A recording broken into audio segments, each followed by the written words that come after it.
Hey Saints fans, welcome into the afternoon wrap for Wednesday, June 12th. I'm Caroline Gonzalez, joined here by John DeShazier, and we just wrapped up day 2 of Saints minicamp here at the Otter Sports Performance Center.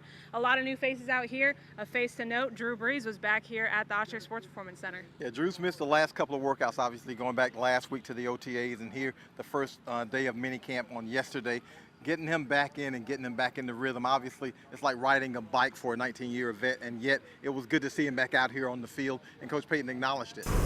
You know, he got in last night, shot me a text. He had a good practice. So, you know, he's someone that's obviously going to work extremely hard on what we're doing. You know, they'll have times during this summer where these guys will get together and throw.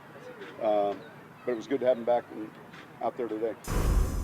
Another vet out here today, Alvin Kamara. We saw him originally when he signed with the Saints in the offseason doing crazy workouts, pulling cars, pulling whole squat racks, but now he's kind of toned it down a little bit. Still exotic, but balancing on weight balls. Do you think that's going to produce on the field?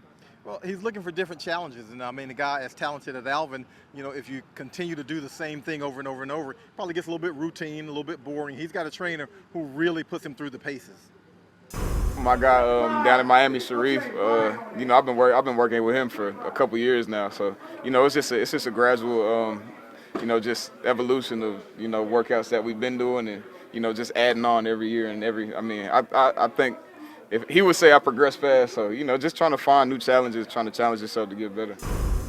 Year 3 for Alvin Kamara. He's been able to produce for the last 2 years, and now he looks forward to producing in year 3. That's where the anxiety comes from with me. It's not like a bad anxiety, but it's a good anxiety. Like, I'm so anxious to see, like, what else, you know what I'm saying? Like, where else could I line up? What else could I do?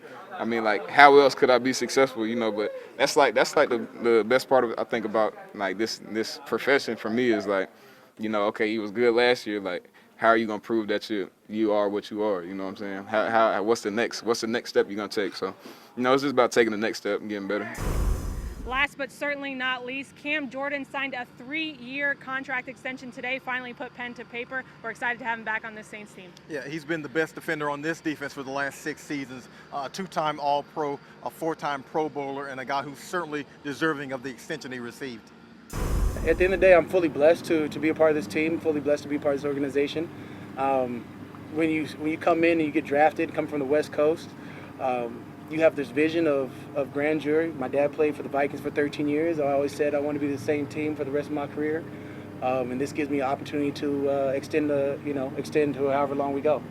I mean, that's something you can relax and know that you're wanted in the area. At this point, again, I've always said it's not about being the highest paid player for me. I've got personal goals. At this point, as embedded as I am to this community, as much as I love this place, as much as my family is at home here, uprooting isn't really an option for me. I feel like if I go into the city, I've worked hard to be a part of the city. I want to know exactly what the city has in store, and I've always made that as open as possible.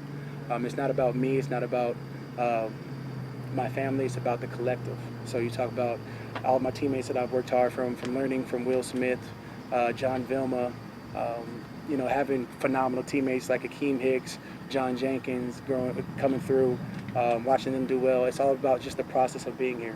You talk about bringing in guys like Marcus Davenport, Sheldon Rankins. I've been able to be a part of all of it, except the Super Bowl. So that's what we're headed towards. Well, there's one more day remaining in Saints minicamp presented by Verizon. We can't wait to see you out here. Again, admission is free. Minicamp is open to the public from noon to 1:20 p.m. We'll see Drew Brees out here and hear from him tomorrow, as well as Sean Payton live around 1:25 p.m. So be sure to tune in to NewOrleansSaints.com. For Caroline Gonzalez.